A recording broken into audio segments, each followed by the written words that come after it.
ব্রট to you by Vguard, co powered by Sensodyne ও ভিমল বলো কথা Kesari. Associate sponsor UltraTech cement. এই মুহূর্তে শিক্ষা ক্ষেত্রে হই হই কাণ্ড, তার কারণ নিটের পর নেট পরীক্ষার 24 ঘন্টার মধ্যেও সেটা বাতিল হয়ে গেল। সব খবর নিয়ে শুরু করছি প্রেস কর্নার, আপনাদের সঙ্গে আমি মঞ্জিরা। আর প্রশ্নপত্র ফাঁস থেকে দুর্নীতি, প্রেস কর্নারের সব খবর নিয়ে রয়েছে আমি দীপ।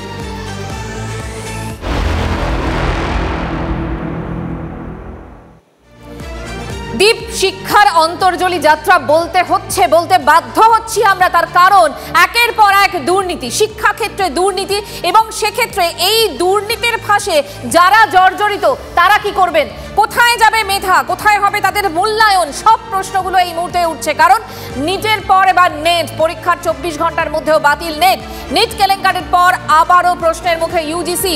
পরীক্ষা সংক্রান্ত একাধিক অভিযোগে বাতিল এই ইউজিসি নেট। ইতিমধ্যেই শুরু হয়েছে সিবিআই তদন্ত, দ্রুতই নতুন পরীক্ষার দিন ঘোষণা করবে ইউজিসি। কিভাবে এই পরীক্ষার স্বচ্ছতা নিয়ে প্রশ্ন উঠল তাও খতিয়ে দেখছে কেন্দ্র।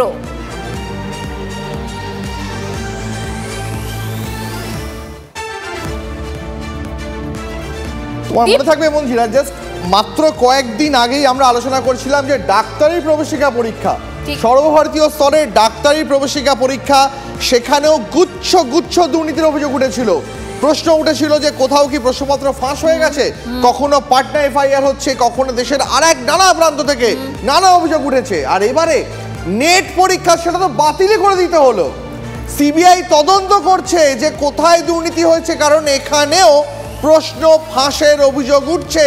এখন প্রশ্ন উঠছে দেশের সব থেকে প্রেস্টিজিয়াস যে পরীক্ষাগুলো মঞ্জিরা, যে পরীক্ষা দেওয়ার জন্য প্রত্যেক দিন রাত জেগে বছরের পর বছর পড়াশোনা করেন এই দেশের পড়ুয়ারা, তাদের ভবিষ্যৎ নিয়ে কেন ছিনিমিনি খেলা? একেবারেই দীপ, এবং তুমি যেরকম বললে সত্যি তো, দেশের সব থেকে প্রেস্টিজিয়াস দুটো পরীক্ষা, যে পরীক্ষাগুলোকে নিয়ে সাধারণ মানুষ, সাধারণ মধ্যবিত্ত পরিবার স্বপ্ন দেখে, এবং বহুদিনের পরিশ্রম, সেটা হতে পারে মানসিক পরিশ্রম, সেটা ইভেন অর্থনৈতিক পরিশ্রমও বটে, সব কিছু মিলিয়ে সেটা যখন বাতিল হয়ে যাচ্ছে, এরপর তারা কি করবেন? মেধার কি মূল্যায়নটা ঠিক মতো হচ্ছে?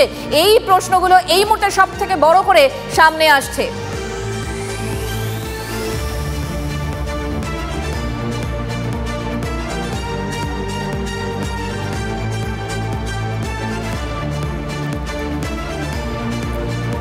দীপ, এই মুহূর্তে আমরা একটু কথা বলে নেওয়ার চেষ্টা করি, যে কথাটা বলছিলাম, যারা পরীক্ষা দিয়েছেন তারা তো একেবারে আতান্তরে, কি করবেন তারা?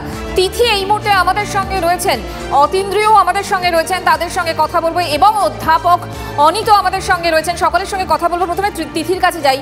তিথি, কি করবেন ভাবছেন এখন?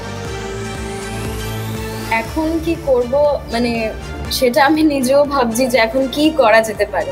পরীক্ষাটা হবে আবার বলা হয়েছে, কিন্তু যেই এনার্জি দিয়ে আগের পরীক্ষাটা দিয়েছি এবং পুরো প্রিপারেশনটা, সেই যুদ্ধটা হঠাৎ করেই শেষ, ঠিক 24 ঘন্টার মধ্যে খবর পাই।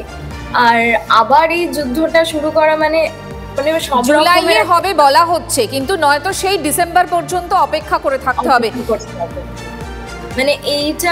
মানে এইগুলোর মধ্যে আমরা মাঝে থেকে ফেসে যাই। আমরা যেভাবে পড়াশোনা করে থাকি এবং হঠাৎ করে যে ক্যান্সেল, এবং তারপর গিয়ে আবার যদি শুনি যে 6 মাস পরে ডিসেম্বরে হবে, জুলাইয়েরটা তো হঠাৎ করে হয়েছে না, মানে হতবাক।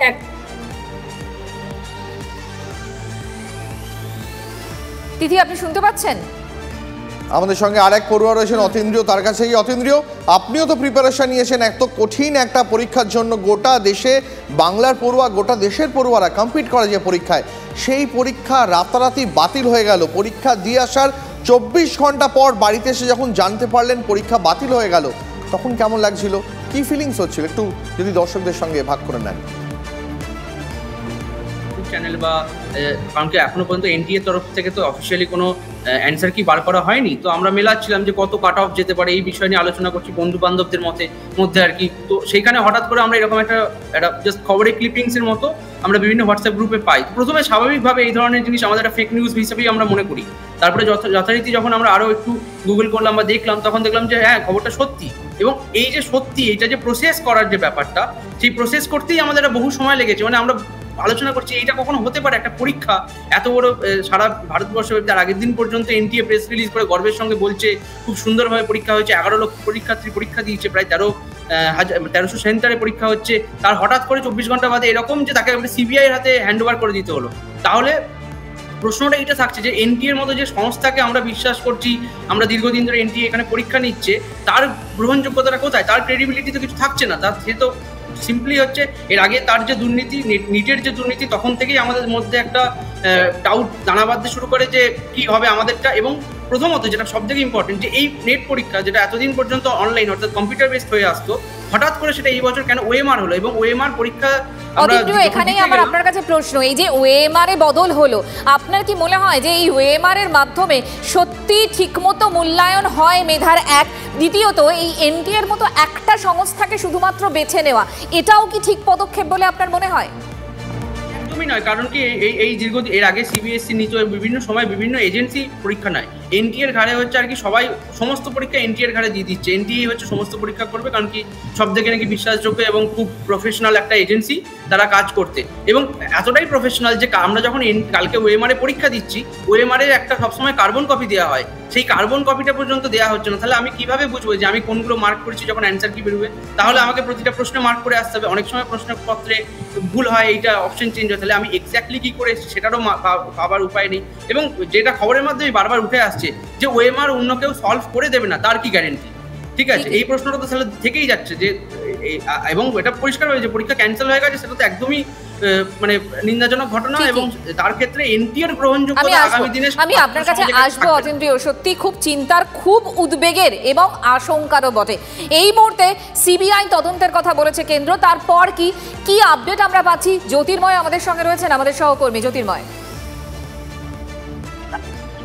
তদন্তে যা উঠে আসছে, আমরা যে খবর পাচ্ছি, পাটনা থেকে ইতিমধ্যেই একজনকে গ্রেপ্তার করা হয়েছে এবং বিভিন্ন জায়গা থেকে মোট 13 জনকে গ্রেপ্তার করা হচ্ছে। এবং তাদের কাছে জিজ্ঞাসাবাদে যে তথ্য উঠে এসছে তাতে দেখা যাচ্ছে যে 30 থেকে 32 লক্ষ টাকার বিনিময়ে প্রশ্নপত্র এবং তার অ্যান্সার সমস্ত কিছু বিক্রি করা হয়েছে। এবং যেটা আরো বেশি গুরুত্বপূর্ণ বিষয় যা হচ্ছে যে শুধুমাত্র এই একটা পরীক্ষা নয়, যে তথ্য উঠে আসছে তাতে দেখা যাচ্ছে যে এরকম একাধিক প্রশ্নপত্র ফাঁসের ঘটনার সঙ্গে এই ব্যক্তি যুক্ত ছিল।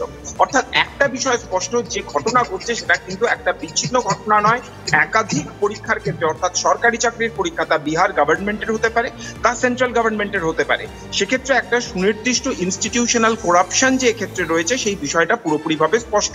শিক্ষা মন্ত্রক তারা এখনো পর্যন্ত যে দিকে তারা হাঁটছে, তারা বলছে পুরো ঘটনা তদন্ত করা হবে। গতকাল আমরা দেখেছি যে নেট তা বাতিল করা হয়েছে, সিবিআই তদন্তের নির্দেশ দেওয়া হয়েছে, কিন্তু যেটা গুরুত্বপূর্ণ বিষয়, নিটের ক্ষেত্রে কি হবে তা কিন্তু এখনো পর্যন্ত স্পষ্ট নয়। তার সাবজুডিস নতুন করে পরীক্ষা হবে, কিন্তু সেক্ষেত্রে বলা হচ্ছে যে এই নতুন পরীক্ষার পদ্ধতি শুধুমাত্র যারা গ্রেস মার্ক পেয়েছে তাদের জন্য, কিন্তু আদতে পরীক্ষার প্রশ্নপত্র ফাঁস হয়ে যাওয়ার পরে বা আরো একাধিক যা যা অভিযোগ উঠে আসছে তারপরে কিন্তু পুরো পরীক্ষা পদ্ধতি নিয়েই বড়সড় প্রশ্ন উঠে গেছে। ফলত যতক্ষণ পর্যন্ত সুপ্রিম কোর্টের বিচারাধীন রয়েছে বিষয়টি, সাবজুডিস রয়েছে, শিক্ষা মন্ত্রক এখনই নিচের ক্ষেত্রে কোনো সিদ্ধান্ত নিতে পারছে না, কিন্তু তাদের দফায় দফায় বৈঠক হচ্ছে এবং ইতিমধ্যেই সুপ্রিম কোর্ট স্পষ্টভাবে বলে দিয়েছে যদি 0.1% এই ক্ষেত্রে কোনো গাফিলতি ন্যাশনাল টেস্টিং এজেন্সির তরফে থেকে থাকে তাহলে ঠিক এই আপডেট খুব ইম্পর্টেন্ট। সাধারণ মানুষ এই আপডেট শোনার জন্য অপেক্ষা করে রয়েছে এবং আমরা সবার আগে সেই আপডেট দর্শকদের কাছে পৌঁছে দেবো। আপাতত তোমাকে ধন্যবাদ। আর পরীক্ষার পরে ইউজিসি নেট বাতিল হওয়ায় সোশ্যাল মিডিয়ায় কটাক্ষ ছুড়ে দিয়েছেন রাজ্যের শিক্ষামন্ত্রী ব্রাত্য বসু। তার মন্তব্য, একের পর এক দুর্নীতিকাণ্ডের নতুন স্ক্যাম ইউজিসি নেট, প্রশ্ন ফাঁসের আশঙ্কায় নেট বাতিল, সিবিআই তদন্তের নির্দেশ। কিন্তু ব্রাত্য বসু প্রশ্ন তুলেছেন, দুর্নীতির চাই কি ধরা পড়বে?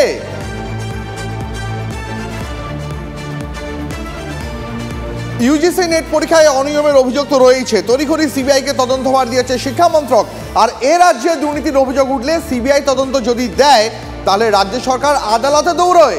কিন্তু নেট পরীক্ষায় দুর্নীতির অভিযোগ ওঠায় কেন্দ্র গোটা পরীক্ষাটা বাতিল করে দিয়েছে। শুধু তাই নয়, সিবিআই তদন্তের নির্দেশ দিয়েছে। টিভি9 বাংলাকে এক্সক্লুসিভ প্রতিক্রিয়া জানিয়েছেন রাজ্যের শিক্ষা প্রতিমন্ত্রী, কেন্দ্রীয় শিক্ষা প্রতিমন্ত্রী সুকান্ত মজুমদার। কি বলেছেন তিনি শোনাবো। কেন্দ্রীয় সংস্থা পরীক্ষা সঠিকভাবে করানোর জন্য সমস্ত রকম চেষ্টা করছে।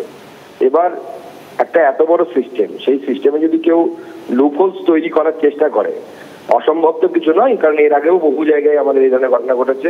আর পশ্চিমবঙ্গে তো তৃণমূলের নেতারা, মন্ত্রীরা লুপহোলস তৈরি করে চুরি করেছে, কোটি কোটি টাকা কামিয়েছে।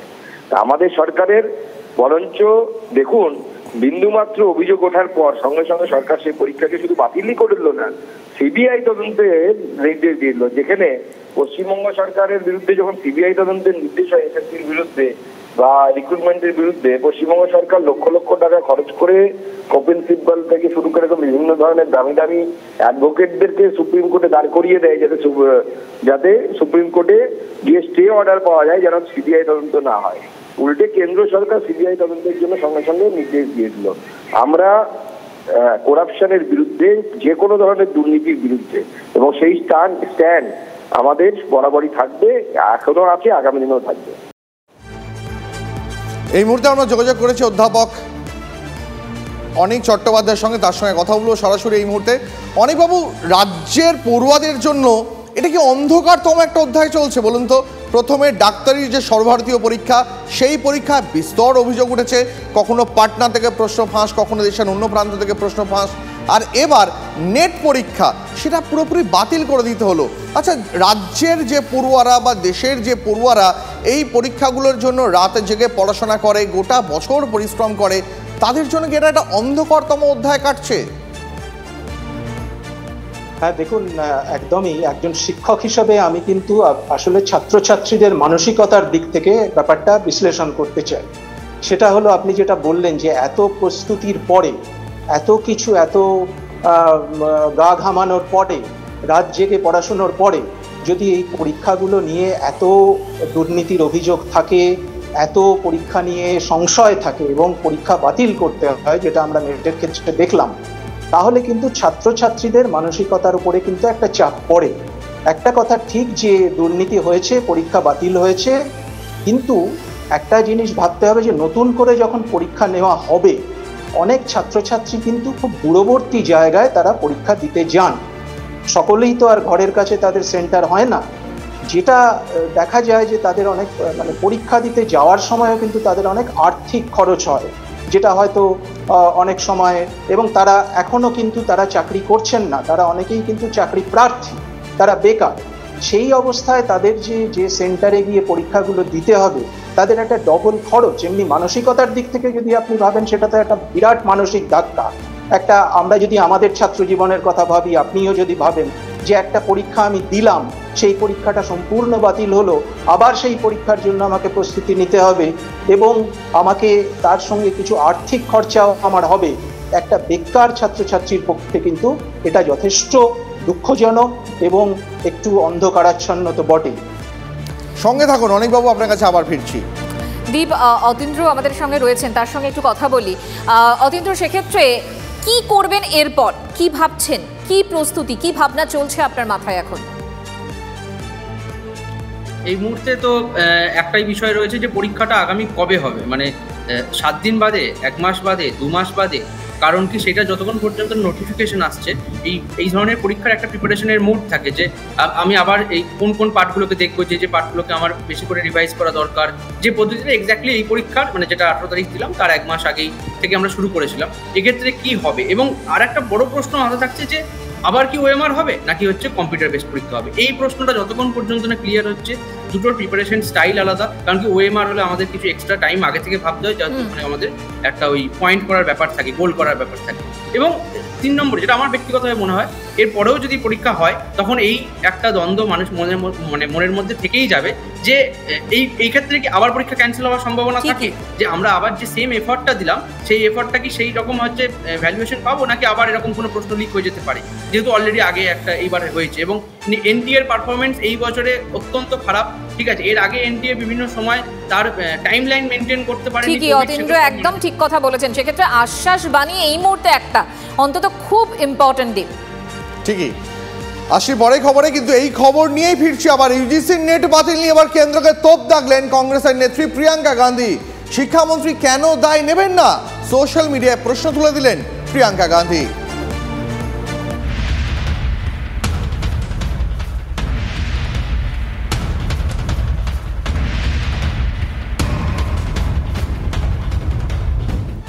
ইউজিসি নেট বাতিল নিয়ে কেন্দ্রকে তোপ সমাজবাদী পার্টির নেতা অখিলেশ, মানে বিরোধীরা কিন্তু ইতিমধ্যে সরব। প্রতিযোগিতামূলক পরীক্ষায় একের পর এক দুর্নীতির অভিযোগ উঠছে, মন্তব্য অখিলেশ যাদবের।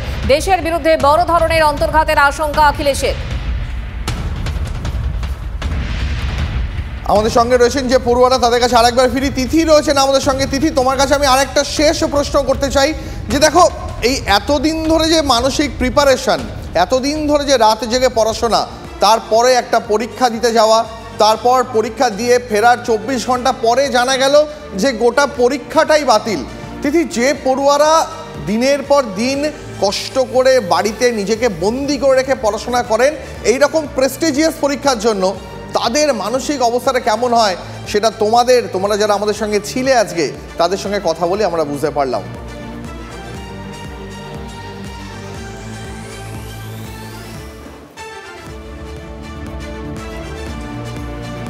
এই নিট দুর্নীতিতে বিস্ফোরক স্বীকারোক্তি পরীক্ষা মাফিয়া অমিত আনন্দের। পুলিশের দাবি, যে রায় মাফিয়া অমিত কবুল করেছে যে পরীক্ষার একদিন আগেই ফাঁস হয়েছিল প্রশ্ন। পরীক্ষার্থী পিছু নেওয়া হয় 30 থেকে 32 লাখ টাকা। অমিত আনন্দের ফ্ল্যাট থেকে নিটের প্রশ্ন এবং উত্তরপত্র পোড়া অবস্থায় উদ্ধার করেছে পুলিশ। পুলিশের দাবি, অমিত এও কবুল করেছে যে ব্যক্তিগত কাজে সে বিহারের দানপুর পুরসভার ইঞ্জিনিয়ার সিকান্দারের সঙ্গে দেখা করতে গিয়েছিল। সিকান্দারকে সে বলেছিল যে প্রতিযোগিতামূলক পরীক্ষার প্রশ্ন আগে থেকে পেতে সে সাহায্য করে।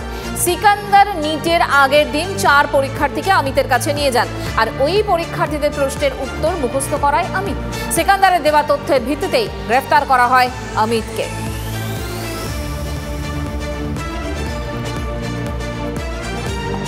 Brought to you by V-Guard, co-powered by Sensodyne O Bhimal, বলো কথা Keshari. Associate sponsor, Ultratech Cement.